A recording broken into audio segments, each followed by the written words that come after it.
People might think I'm weird. 10% happier self-care journey. Today is January 8th, 2020. So before we start this, I'm going to start with pretty much a ritual that I've been incorporating, and that is, hey Jan, thanks for hanging out. And everybody else who is joining, Ryan, thanks for hanging out. Start with my concept, which is called the 30-second meditation concept. 3 deep breaths, 10 seconds of mindfulness, and then we'll jump into the information for today. So wherever you are, doesn't matter if you are somewhere seated or quiet, or if you're driving, no matter what you're doing, you could take a few seconds to do this practice. So we're just going to take 3 deep breaths. That's about it. So we're going to take a deep breath in through your nose and out through your mouth. One more deep breath in and out. One final breath in and out.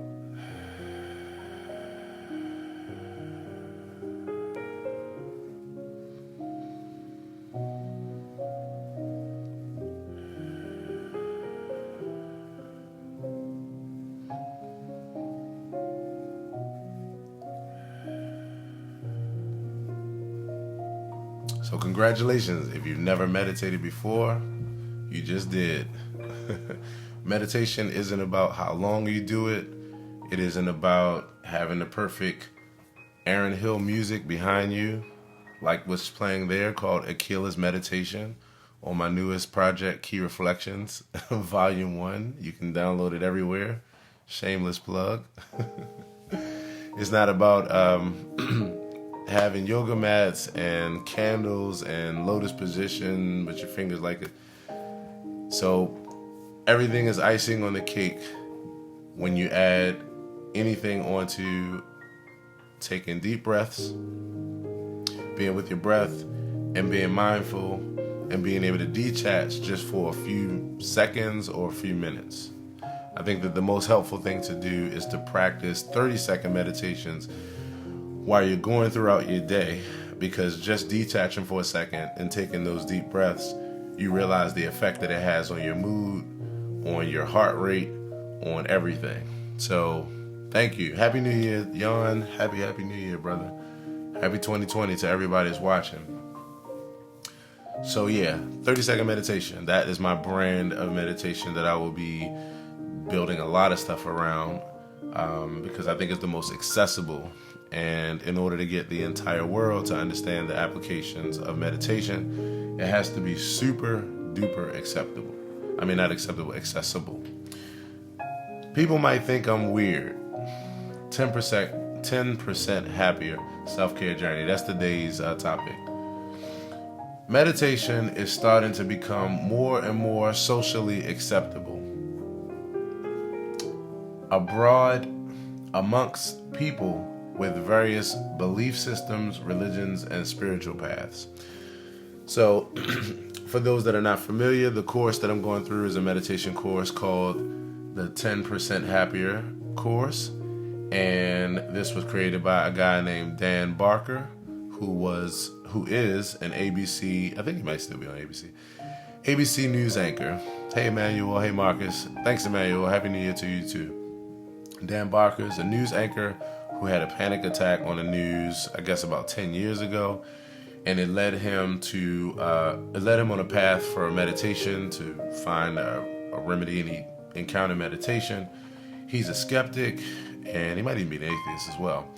And he wrote a course that was geared towards meditation. And I really appreciate it because for me, as a skeptic, as an atheist, as someone who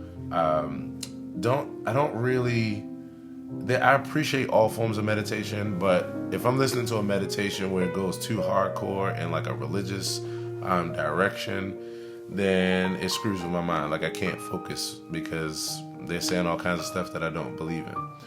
So that's what this is. You can download it on Android or Apple phone, iPhone.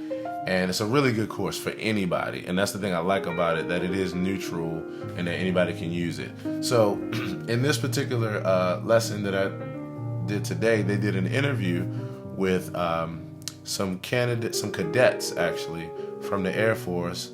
And these were people all of, various disciplines and paths and that kind of thing. And what I most appreciated was something that I've been mindful of or aware of for a while. They had a few people in the conversation where they asked them, about their experience in the midst of that session. And there was a couple people that were Christian. And one particular guy said, he said, at first I was a little worried, because I didn't quite know if Jesus would be happy with me doing this or unhappy. And he said, but, I got to a point where I realized that, this is something that has to do with me personally, and it doesn't conflict with my faith. Another person said that they thought that meditation only had to do with like Buddhism and that kind of thing. And they said that once they did some more research, they realized it wasn't, so they stopped having their inhibitions about it.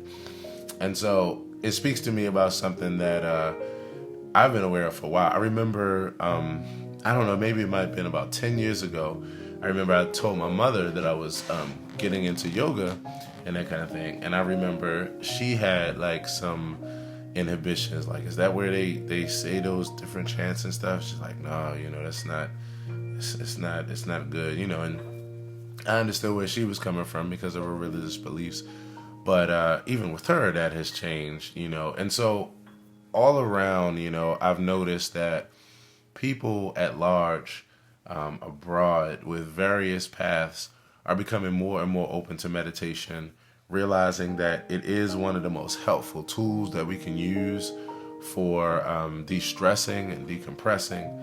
And people are realizing that they can still have or practice their religious or spiritual practices, and that this is something that it doesn't clash with it, so to speak, Now I will go out, on a, I don't want to say on a limb because I don't feel it's risky, but I would say that one of the biggest things I appreciate about this, and how at large it's becoming more and more just a secular practice, is that, traditional forms of prayer to me don't do what meditation does, even though many people look at prayer and meditation as like one thing. I understand it because of the specific aspect of stilling yourself and focusing on a particular thing. But the difference is that with prayer, your mind is all kinds of distracted with all kinds of things. You're asking for things, you're pleading for things, you're crying about things, depending on the different forms of prayer that you may practice. Whereas though that actually can induce anxiety, that can induce some other things, even while at the same time, for many people, it is a releasing experience because of what they feel they're investing in and how it makes them feel.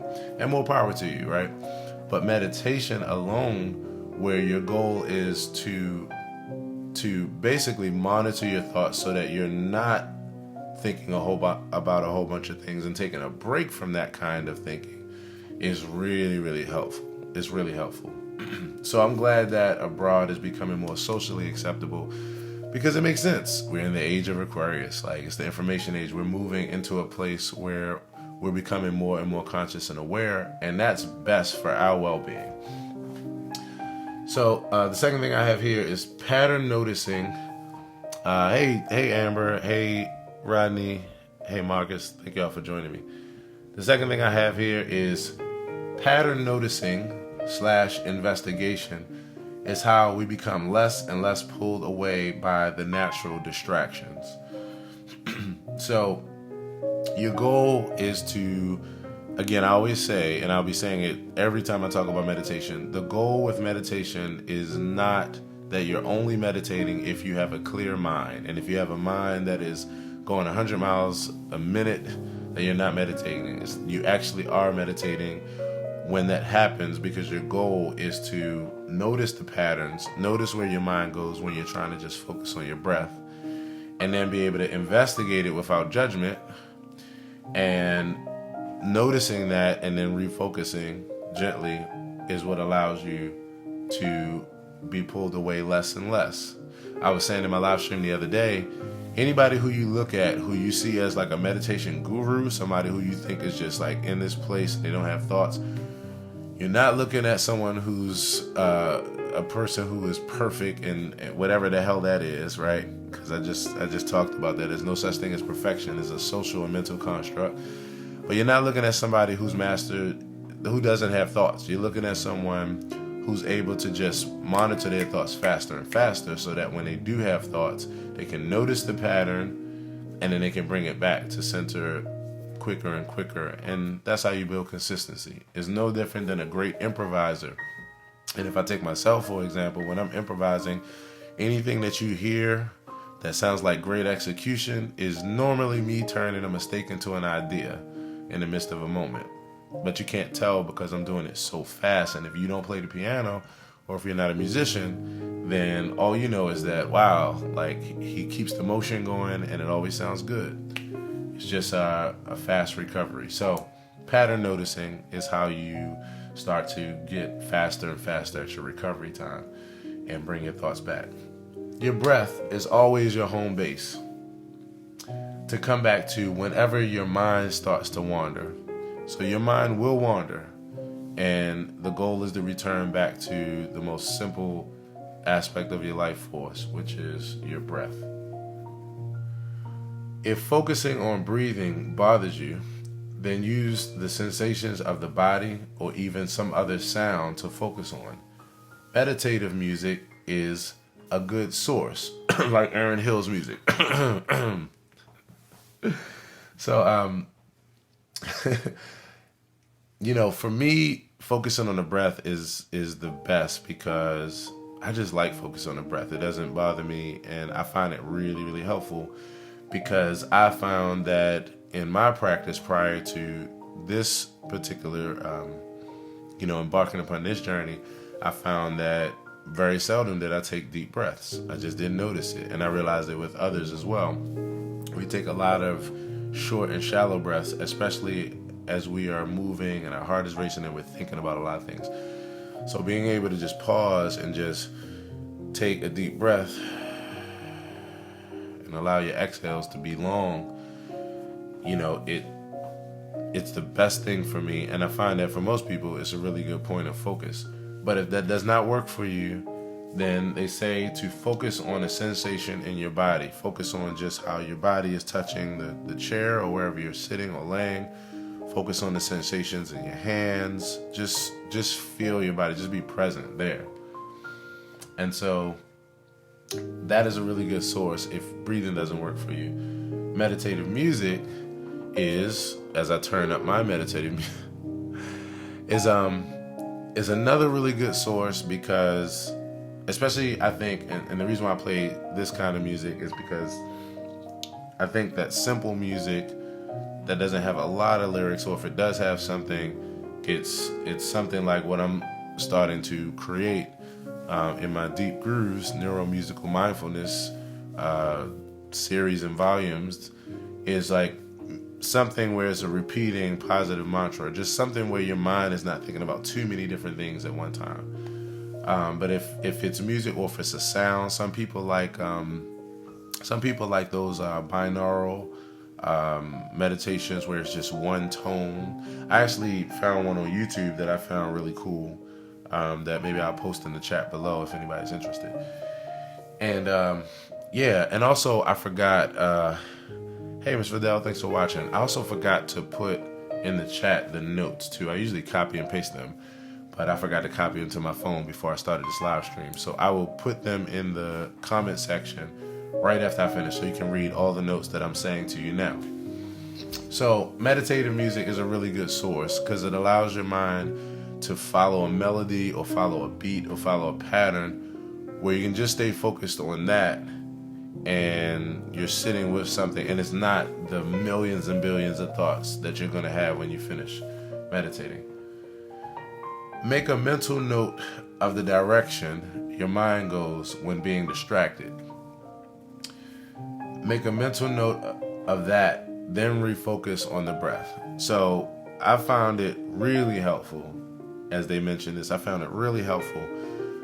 I think everybody's mind probably goes in a particular direction. I think it probably goes in a direction of like what's on your mind most,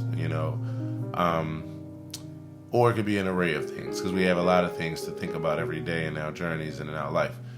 For me, what happens is I start pondering on either things I want to accomplish, like moves I want to make, ideas. Sometimes I'm meditating and I'm thinking about this session right here, like the actual session of what I'm going to talk about for the self-care journey, There's an array of things. I'm always in the mindset of, building on something, creating something new, So my mind tends to go there. If it doesn't go there, it goes to like my relationships and thinking about like interactions I've had and like if they've gone well, if they went a particular way, I go back and re-examine them so I can learn from them if I need to learn anything, and my mind goes there. So what they say is if you make a mental note of where your mind goes, then you can start to notice it more and more, because you do not notice when your mind wanders. You just don't. You're focusing on your breath, and before you know it, you're not. You don't even realize where the changeover happened, because your mind's always going. So if you make a mental note, that at least allows another part of your brain to start recognizing, I'm thinking about something different. I'm thinking about this again.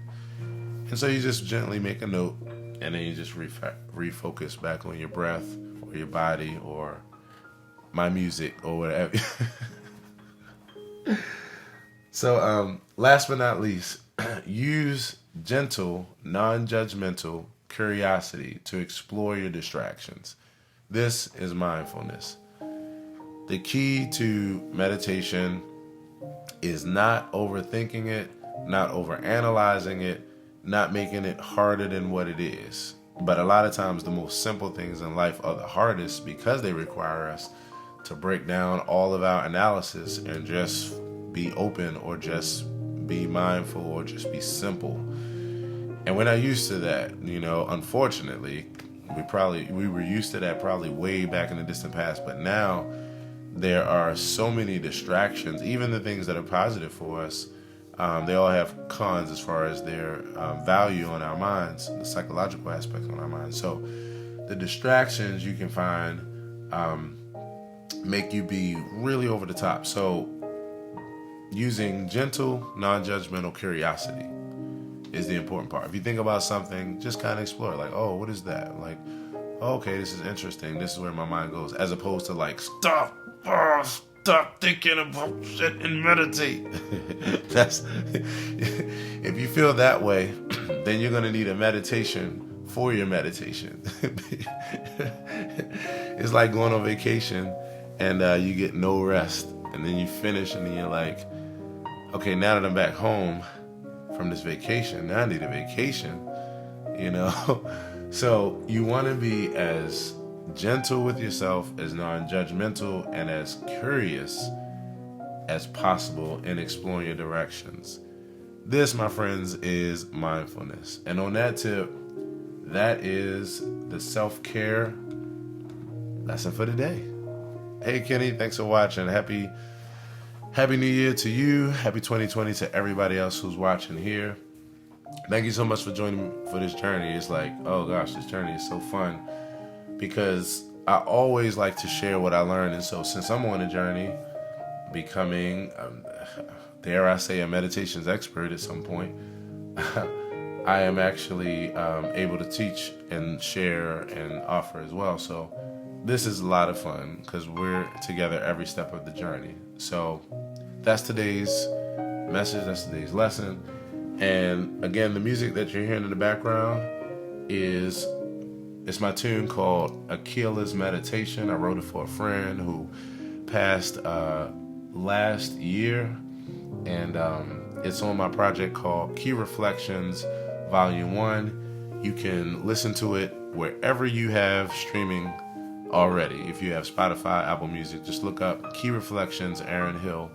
It's a solo piano meditation project with 2 bonus tracks on it at the end, with a little steel pond up in there, a little steel drum.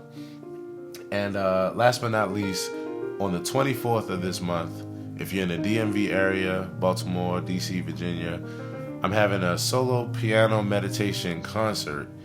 And I'm really excited about it because I think it's going to be a really transformative experience. And I was actually say, like, especially with me creating this new term, neuromusical mindfulness, it's actually, I'm going to be like in full effect in that way. So, yeah, it's just going to be great. I think you're going to enjoy it from just a musical perspective as far as piano meditation. I also think that you would enjoy it from the perspective of where I'm going as a messenger as well. I'm going to do a guided meditation from the piano, and I think the whole experience is just going to be transformative. So January 24th at Ondi Music, which is 409 Charles Street, and I'll be putting up the flyer soon, but definitely if you're able to make a pencil in your mark, that's a Friday night. 7:30 is going to be the time, and yeah, this is going to be the first of many experiences this year that come from this perspective of meditation, mindfulness, and what I'm coining as neuromusical mindfulness. So that's about it. Drop a line, let me know what you thought of this session, and as always, take care, peace, and be well. Join me in a few minutes for the word of the day, and I'll see you soon. Oh, and also, if you're interested in helping me to continue to create content like this, look for the information in the comment section. I'm going to put it there, and we'll keep moving forward. All right, take care.